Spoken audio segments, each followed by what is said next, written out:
Well, I'm so excited. That was such a fun game. And now I know a lot of them have some questions. So if you guys can stick around for a little bit Yeah, and for sure. let us start with Anastasia. You want to ask the first question? Yeah, I was gonna ask what inspired you both to play chess? Well, my dad taught me because I was the older sibling, and chess was really big in our family. So that's how I got into it. And Andrea? And then, yeah, I was the younger sibling. So seeing my older sister do all this cool stuff, I had to compete. There was too much of a competitive family. I had to start playing too. So, but our dad was really passionate about the game. It's been like a family tradition. So our grandma taught our dad. So, and then he taught us. Oh, I forgot. Was there a punishment or something for Alex's team? Yes, 10 sit-ups or push-ups And or Alex whatever you has want to to do do. them too. I will. But we can also do it at the end after the questions, whenever you want, Jen. Yeah, whenever is the best time. Or during the questions. Maybe she can do some. Yeah, I'll do some sit-ups. All right, ladies, what did we decide on? I'm going to do sit-ups. Okay, So sit-ups. they're healthy for you. So if you're on my team, I think push-ups is a little bit more blood, but all right, Alex, team, sit-ups. stand in unison. Let's go, team. One. I'm watching her form. Yay, good job, guys. Good job, Rania. Wait, maybe.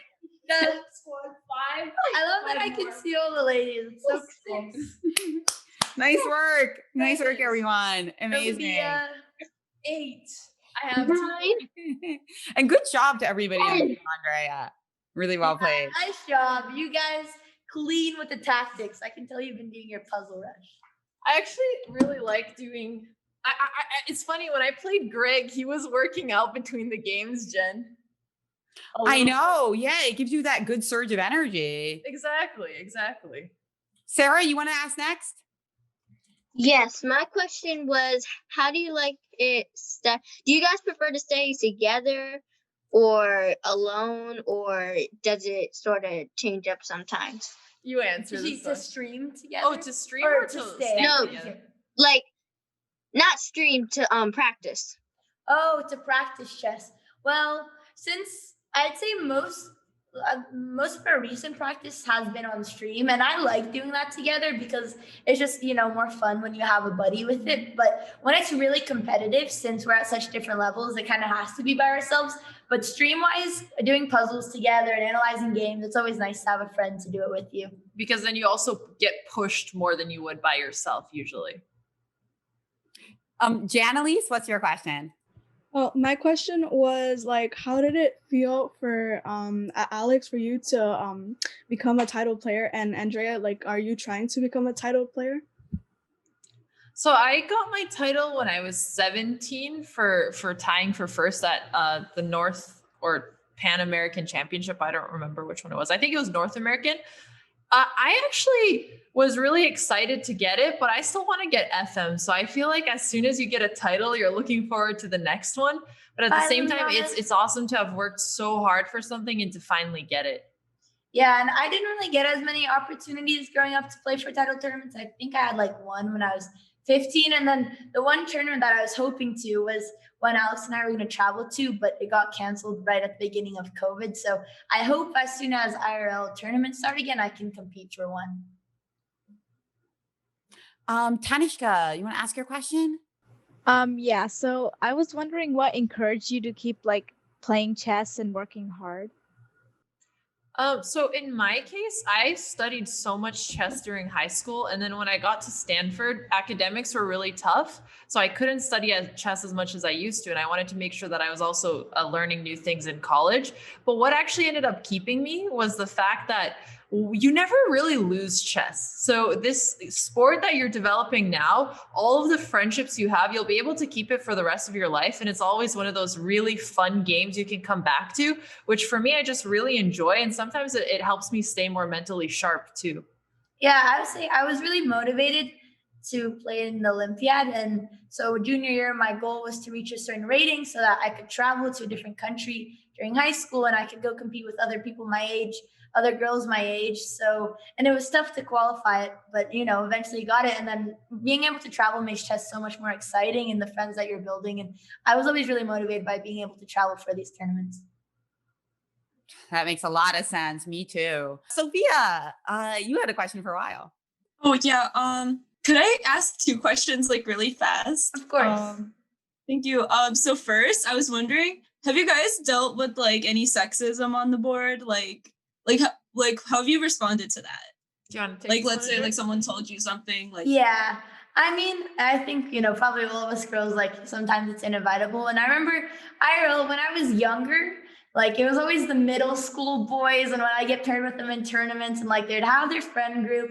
But most of the time, there was like a few experiences when I was traveling and some of my opponents, we'd play blitz and like their trash talk was super sexist and they would just hurl insults. And really, I mean, it sucks, but you have a good friend group around you, a good team who support you. Most of the time, I don't really like to fight back. So if someone is being like toxic towards you, I'm not going to throw insult. Instead, like I just choose to focus on the game. And then once you beat them on the game, then they don't really have anything else to say to you. So that's really hard. I try not to respond to it and just make sure that the people around you are supportive and that those kids learn your lesson by you showing that it's about your skills, not about your sex. What would you say, Alex? Yeah, I mean, I think the hardest thing for me was when people I was close to genuinely believed that girls were worse at chess than boys. And when you hear that a lot, sometimes it gets stuck in your subconscious, which is one thing I'd make sure that you never ever think that because it's not true at all. So if anybody ever says something like that, just make sure you reinforce it and you realize that they're just saying this out of an insecurity of their own and not because it's real.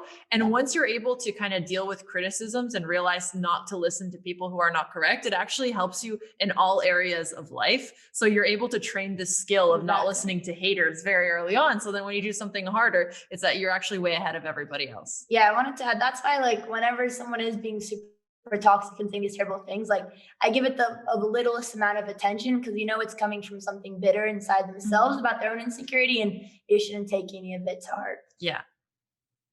Yeah, I was asking because like do you have an experience like that?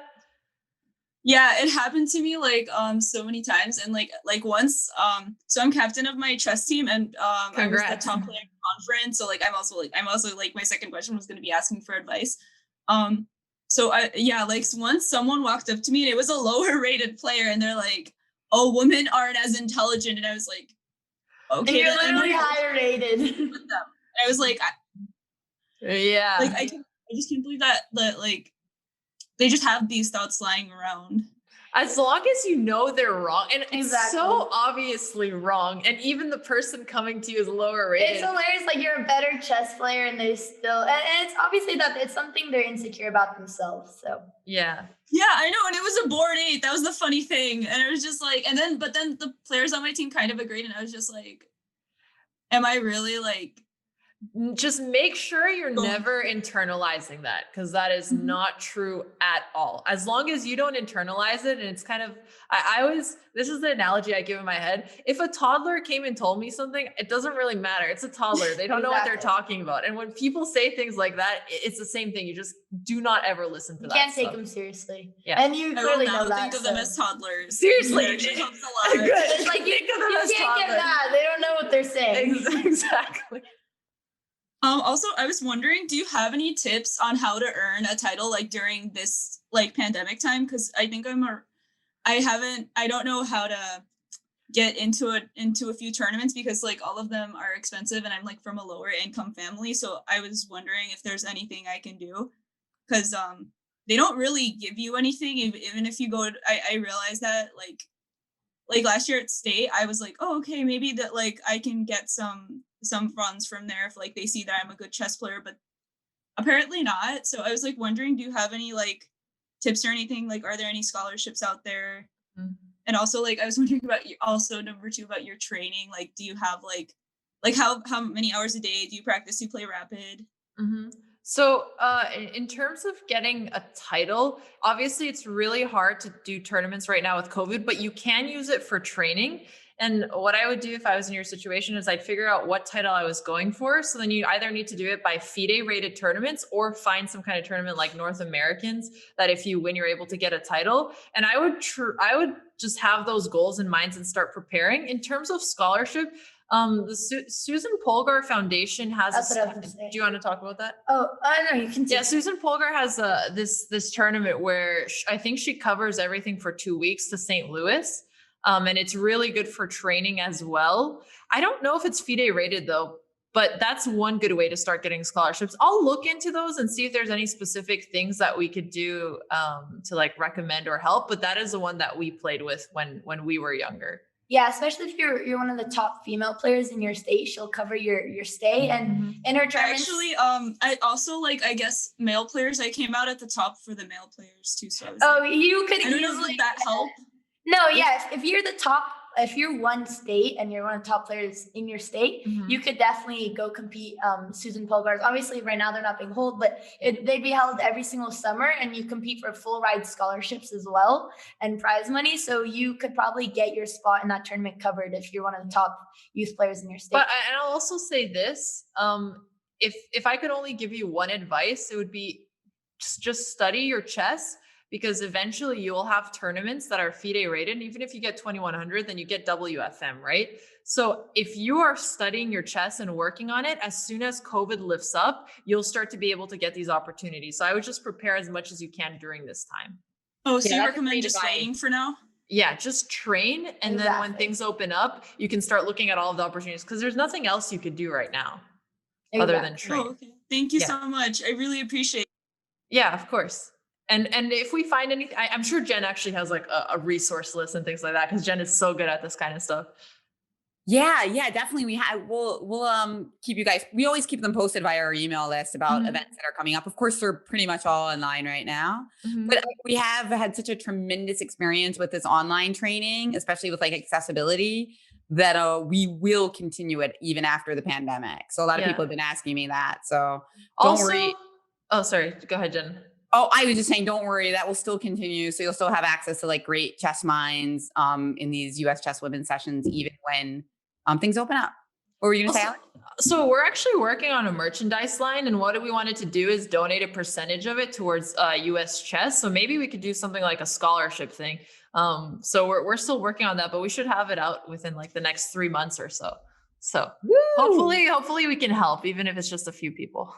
I would love that merchandise. I think just in general, people are very excited about the Botez Live merchandise.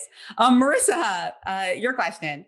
Hi. I was wondering, for Alex, what was it like when you were developing the bot on chess.com, like to play against? Like, what was that like process like? And how did it feel to like do that? So actually chess.com developed the bots for me and for Andrea and for all of the streamers. And to be honest, they didn't really base it off of our opening, so I can't give you good advice there. We didn't actually spend a lot of time on the programming. So sorry. That's the honest I'm just answering it honestly. I gave them you can give them games, you answer questions about your playing style, and you put in your own trash talk as well. Yeah, Andrea's trash talk is great. Yeah, the bots aren't super duper personalized, but we did answer some questions for them. Tara, your question? Hi, so I was wondering, when you two play, which one of you normally wins and what sort of sister rivalry that creates? Well, I'll say first, Alex is a couple hundred rating points above me. Like, what is your USCF? My USCF is pretty bad. What is your Canadian rating? 2,300. Yeah, she's like 2,300 and I'm like 2,000. So obviously Alex wins most of the games. That's why when we do sister battles, we'll do some sort of handicap. But I'm catching up, and she is, and she's motivating me because she just hit her bullet record. So she hit 2,200. I was like, well, I guess I have to go for 2,500. Whenever I get close, she trains more, gets higher. So we both have to keep climbing. But I think we're very supportive of each other. Exactly. And for example, Andrea in high school, she also did a lot more other things at the same time, whereas I focused only on chess. So that's why I ended up being higher rated. Yeah, exactly. Nice. Cicera. I have 2 questions. The first one is, how did you start your Twitch channel? I actually started it just as a hobby when I was in college because I was studying, I was also working, and I really missed chess. And I would always play Blitz online because I love playing Blitz online. And I miss the social aspect of it. And some of my friends stream. So I actually just decided to do it as a hobby. But often, what happens when you're really passionate about something is you also end up being very good at it. And it ended up taking off, even though that's not what I expected at all. And I didn't put a donation bar expected to make money for like the first year or so. Also my second question is, like, how did you guys get to like the 2000 or 2100 range? That's a great question. So my dad was able to train me, and I think Alex as well, to like 15, 1600 just by studying end games, doing puzzles, analyzing your tournament games. And then for like 3 years, I couldn't go beyond 1800, and I could not reach 2000 no matter how hard I tried.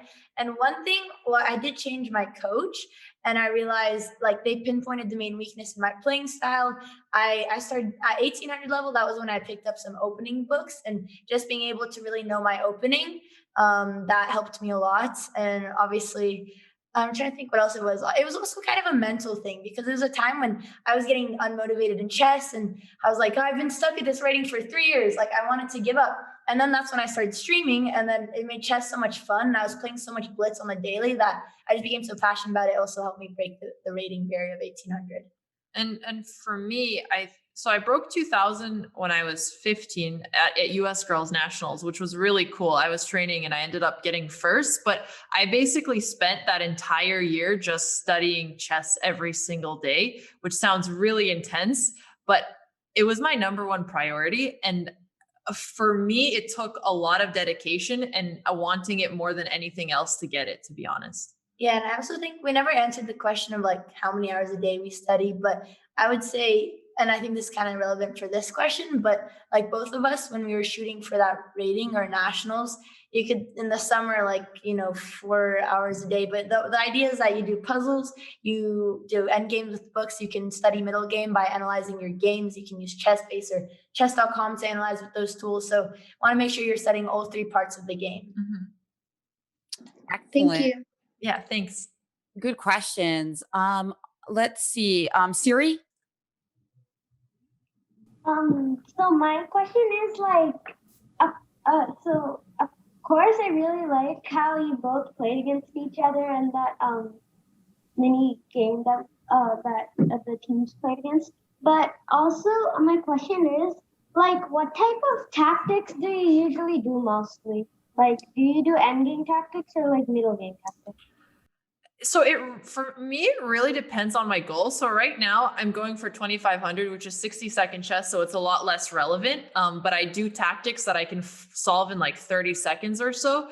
But it depends on what you're going for. Because for example, when you're trying to break 1800, there's tactics that work purely on your combination skills that are designed for classical chess that you're supposed to be studying. And then there's tactics that are supposed to just train your puzzle recognition so that you don't get rusty. Or maybe if you're like in the 1200 range, then what you should be working on is checkmates in 3 from say like the Susan Polgar book.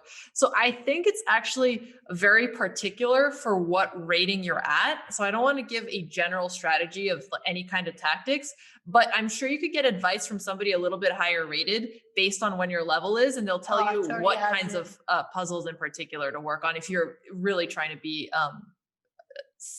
rigorous about it. And what I was going to say is I think up till 1600 level, end game puzzles are the most important. And that's how our dad taught us, because if you know how to trade and get into the end game, you're obviously more likely to win. And then around 1600 and trying to reach 1800, then middle game puzzles are more important. But and the biggest difference, as much as chess.com puzzle rush and stuff like that is really fun, the best puzzle training is when you grab a book, you set up the position on the board, and you have to think like 15 minutes, and it's a long, complicated tactic. Otherwise, in the puzzle rush ones that are only like a few moves, and it's more about the timing. Yeah. So sitting down with the book is really like if classical chess is your goal. Yeah, exactly. Let's see about Ritha. Ritha has been a wonderful volunteer for us as well as a student. Ritha. Hi, so I'm Ritha, and I wanted to ask, how do you get your chess rating to go up while you're still going to school? Because next year I'm going into high school, and I know I want to take some challenging courses. So my question is, how do I balance my schoolwork with chess while making sure that I increase my rating still? Because I know I really want to get better in chess while at the same time maintaining my grades. So do you have any good advice for that? Yeah, I can definitely relate to that. In high school, I liked to do a lot of extracurriculars, and it was really overwhelming trying to balance chess. But I'd say having a balance and making a schedule, saying like, okay, I want to do 1 hour of chess a day. And sometimes if you get off track, just say, okay, 15 minutes of puzzles every day. So make a schedule. Of course, you should always prioritize your schoolwork. And I would pretty much, I'd go to school, get your homework done and say like, okay, I just want to do 1 hour. If you set your goals too high, you don't want to overwhelm yourself with, well, you said challenging courses and everything. So school comes first. Set like a small goal for chess that you want to do every day, and then you can put more work in on the weekends. And then sometimes you need a day off with school, but it's just really about finding that balance. And I will say one thing that is less common advice that you hear. The quality of how you spend your time is the most important, because I also had an extremely hectic school and university experience. But when you're really passionate, you basically get into this state of flow where your brain is way more focused and you don't have any other distractions, and you learn a lot faster and more deeply than you would other subjects. And when you really care about chess in school, you actually learn to prioritize things and be so much more efficient that you can balance so much more than you think you can. Because it's overwhelming at first, but then you start to build this muscle, and it's not a muscle that you learn just in chess in school, but you can end up doing so much more over your life that you would never have expected. Amazing advice. And thanks, Ritha. Violet? Hi. So first of all, I love your stream, and I always find them super inspiring. Oh, thank you so much. Oh, and Andrea, I actually liked your Harvard essay, the multicultural. Oh no! Oh God, I rewrote it. I'm still waiting on those decisions, but I'm glad somebody liked it. Thank you, Violet. I appreciate it. So my question was, what do you do when you experience burnout or feel like you're reaching a plateau with your Great chess? question. So one thing I've learned to be much better about this year is burnout, because I used to push myself to the point where it was a little bit too far. So I actually ended up taking a month off streaming to just reset my timer. So obviously I had to really actually learn this skill. So with burnout, I would try to say is, you really have to prioritize what you can do. You can do anything, but not everything. And you have to learn to say no to things that are less important. Otherwise, you're just not going to be able to get them done. And try not to cut off sleep, and still make sure that you have your family and your friends and the things that are important to your life over just, for a lot of so many ambitious girls to just do that and nothing else. Yeah, for sure. I mean, for me, it was really finding that balance. I mean, I liked dance, and I wanted to be a competitive dancer, and I was also playing piano, taking piano lessons. And then obviously we're both taking really challenging courses. And sadly, I mean, the truth was by junior year, I had to cut out dance and piano because I wanted to be full-time chess player. I wanted to reach Olympiad. So it depends on how big your goals are, but it's really difficult, like Alex said, to do everything you want. So what matters most to you, and then that's how you distribute your time. But it's really hard to have a lot of hobbies if you want to be really competitive. Amazing advice. I love that you can do anything, but you can't do everything quote. It's beautiful. Thanks, Jen. Shreya? Okay, Shreya. So my question is, what are some tips that you would give when you're doing blitz? Blitz. Okay, so this is very obvious, but blitz is mostly not blundering. And when you usually blunder when you're really low on time, or when you lose your focus, or when it's an unfamiliar position. So knowing your openings is very helpful for blitz. Doing tactics is very helpful for blitz. And if I had to put one line as a strategy, it's make good moves that are fast rather than perfect moves that take a lot of time. Yeah, really learning how to perform under time pressure, under the 1 minute and the 2 minutes is the hardest part, which Alex said. Laurel? Laurel, do you have a question? Yeah, I had a question. I was wondering how you work on improving your stamina in chess, like doing very long tournaments and things like that. because I'll do a tournament and I'll look at how long it is. And I'll be like, oh wow, it's 4 hours long. I can't do that tournament. So That's a good question. And I like your background. Yeah, it's awesome. Yeah. Andrea, you want to go with this one? Yeah, building that stamina, this is why Alex was saying like the quality, not quantity when you're studying. So let's say you're studying 3 hours, but you're distracted because you have your phone by your side and you're taking breaks every 30 minutes. That's why when I was studying my chess, I'd put my phone far away. I say, okay, I'm sitting here for 1 hour. Oh, I couldn't hear what she said. Yeah. What did you say, Laurel? Oh, nothing. My brother actually. Oh, sorry. I thought you were going to say something about, yeah. So when you're practicing your chess, you want to make sure you have no distractions and see how long you can work on just calculating, doing puzzles. And then, after 1 hour, you can take a 15-minute break, come back, do 1 more hour, but being able to do as much focused practice as possible rather than, 4 hours, but you're less focused, definitely builds a difference. And then when it comes to tournaments, honestly, that's something with experience. You'll have like one day where maybe you're playing at games for like 10 hours a day and you wake up and, then you're going to get into that routine. You're going to need a little bit of coffee in the morning, but training and being able to have a very focused training will make a lot of difference. And also sleeping and eating well. Yeah, healthy lifestyle is also. But once you get into the games, even if it's like 4 or 6 hours, you actually don't notice time passing. Exactly. So I'd say don't be intimidated by how long a game takes because it won't feel that long. Yeah, training stamina is honestly more difficult than being in a game. Oh wow, Tori, that's insane. You do a lot of things. I see that in the comment. Nice, Tori. Yeah, at some point, if you could be well-rounded, but if you go deep into one, you might have to cut some out. And there's nothing. You can still be well-rounded and be a good chess player. That's why, I reached 2,000, but I had a few more hobbies. Alex reached 2,300. She did only chess. So yeah, and I think both are so valuable. Exactly, and both are good. It's whatever how you prefer. Yeah, that's great. Rania? So I was just wondering, if you had any chess idols when you were growing up, anyone that you looked up to? Yeah, I really looked up to the Polgar sisters because you had this female player who was in the top 10, and that really helped silence a lot of people saying girls couldn't be as good. I was like, really? We have this few girls and we already had one reach the top 10 and you really believe that? It's clearly wrong. And also Alexandra Kosteniuk, just because we had the same name, and whenever I can see a little bit of myself in someone, I get really excited. And it sounds so cheesy, but it's my honest answer.